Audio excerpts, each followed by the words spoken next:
यड़ संधि। यड़ संधि किसे कहते हैं, चलिए देख लेते हैं।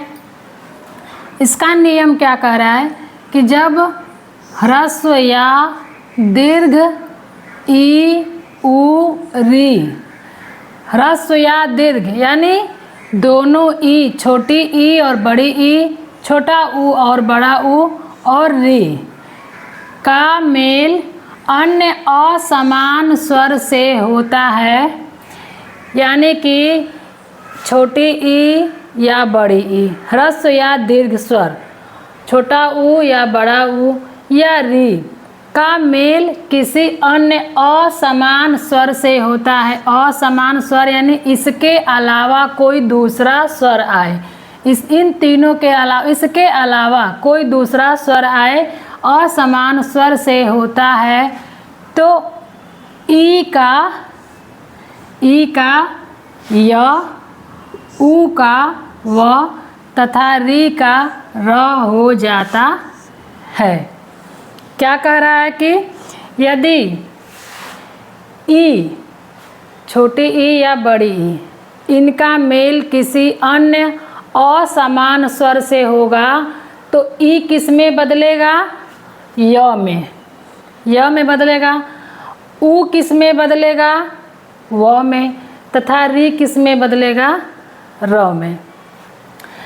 यदि ऊ के बाद कोई असमान स्वर आएगा, या छोटा ऊ रहे चाहे बड़ा ऊ रहे, इसके बाद कोई असमान स्वर यानी इसके अलावा कोई दूसरा स्वर आएगा तो ऊ किस में बदल जाएगा, व में बदलेगा। और ई के बाद कोई दूसरा स्वर रहे तो ई किस में बदलेगा, य में। और री के बाद कोई दूसरा स्वर रहे तो री का क्या हो जाता है, र हो जाता है।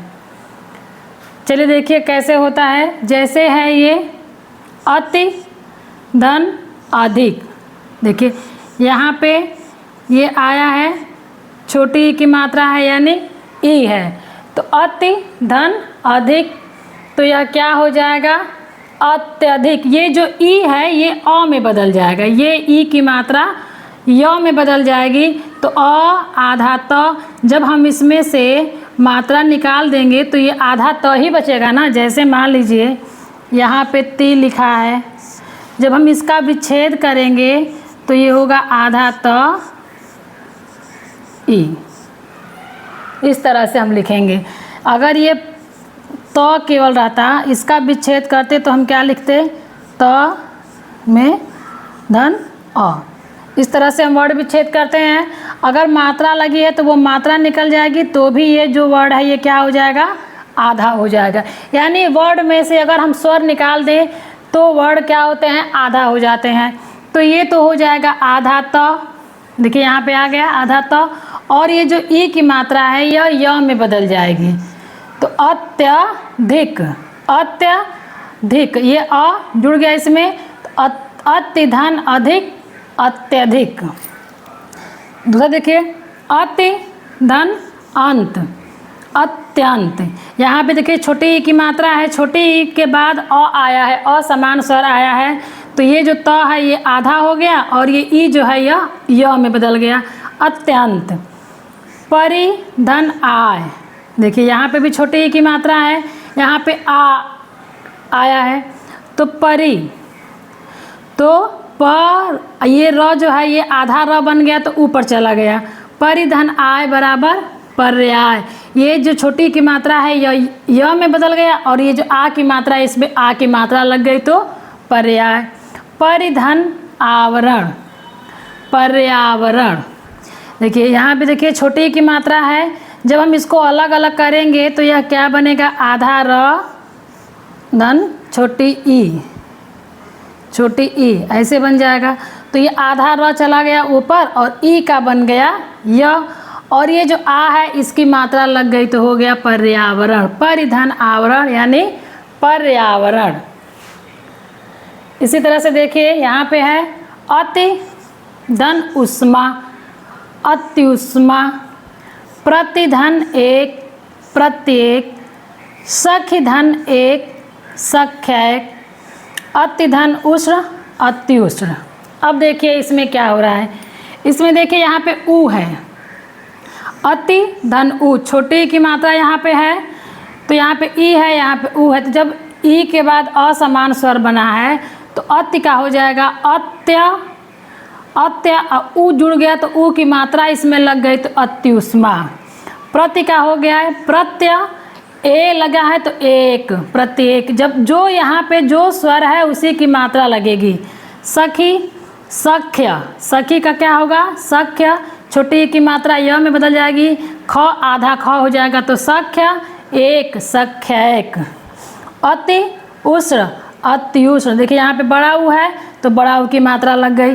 अति धन उष्ण, अति उष्ण, तो आधा हो गया, छोटे ई की मात्रा य में बदल गई और ये जो उ है ये उ की मात्रा लग गई तो अति धन उष्ण, अति उष्ण। तो क्या कह रहा है नियम कि यदि ई और ई के बाद, ई और ई के बाद कोई असमान स्वर आए तो ई का य हो जाएगा और उसके बाद जो मात्रा रहेगी वो मात्रा लग जाएगी। तो समझ में आया। अब हम देखेंगे उ और उ, छोटा उ और बड़ा उ के बाद कोई असमान स्वर आएगा तो व में बदलेगा। आगे देखिए उ और उ, जब उ या उ, छोटा उ या बड़ा उ हो और उसके बाद कोई दूसरा स्वर हो, असमान स्वर हो, तो उ को हम किस में बदलेंगे व में बदल देंगे, उ का व हो जाता है।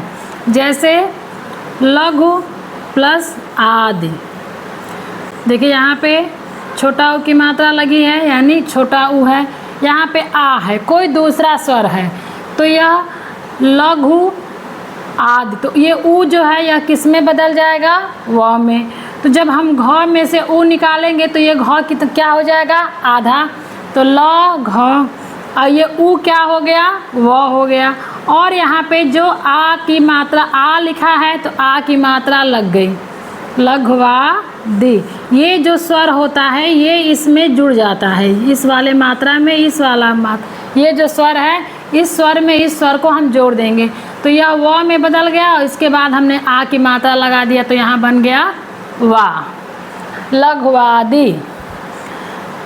यहाँ देखिए मधु धन आलय, मधु मध्वालय, ये ध का आधा ध हो गया, उ का हो गया व और यहाँ पे आ है तो हो जाएगा वा, मध्वालय।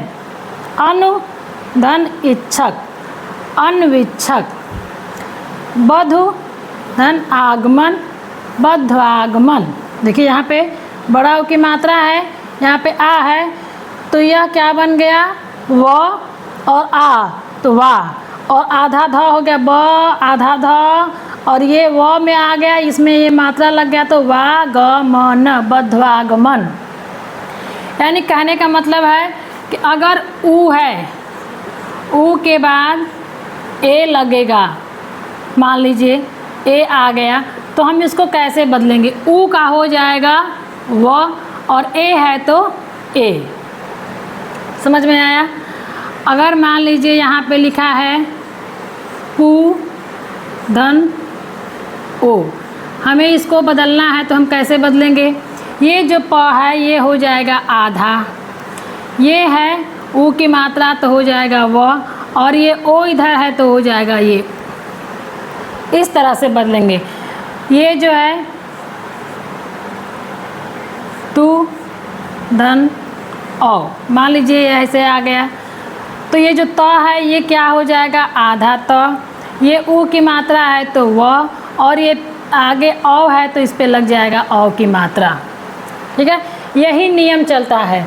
तो क्या कह रहा है हमारा नियम कि यदि उ और उ का के बाद कोई असमान स्वर आए तो उ का क्या हो जाएगा व और उसके बाद जो मात्रा है वो मात्रा उसमें जुड़ जाएगी, यानी जो स्वर है वो स्वर जुड़ जाएगा।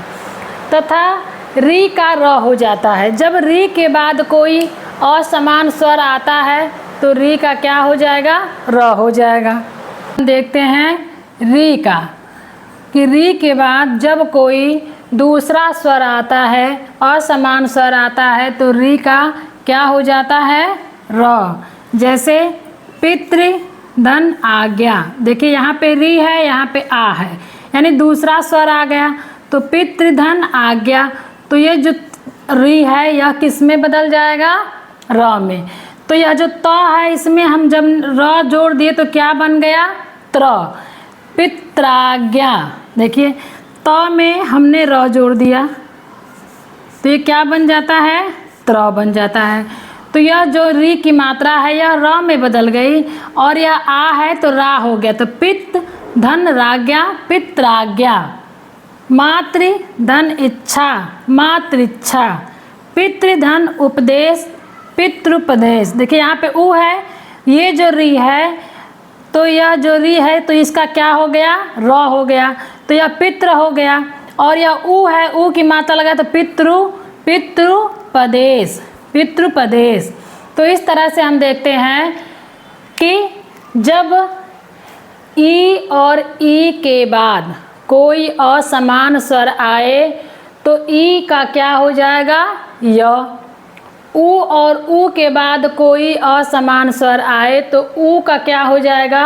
व, तथा री का र हो जाता है। इसे ही हम कहते हैं यड़ संधि। एक बार फिर से देख लीजिए, जब ह्रस्व या दीर्घ स्वर ई, उ, री का मेल अन्य असमान स्वर से होता है। क्या कह रहा है कि जब ह्रस्व या दीर्घ स्वर यानी छोटी ई हो या बड़ी ई हो, छोटा उ हो या बड़ा उ हो, या री का मेल किसी अन्य असमान स्वर से होता है तो ई का य, उ का व तथा री का र हो जाता है। और उसके आगे जो असमान स्वर है वह जो स्वर है उसकी मात्रा उसमें जुड़ जाती है। तो मुझे उम्मीद है आपको समझ में आ गया होगा यड़ संधि किसे कहते हैं। यड़ संधि की पहचान है य और व। जिस भी शब्द में य और व आया है तो इससे हम पहचान सकते हैं कि यह यड़ संधि है।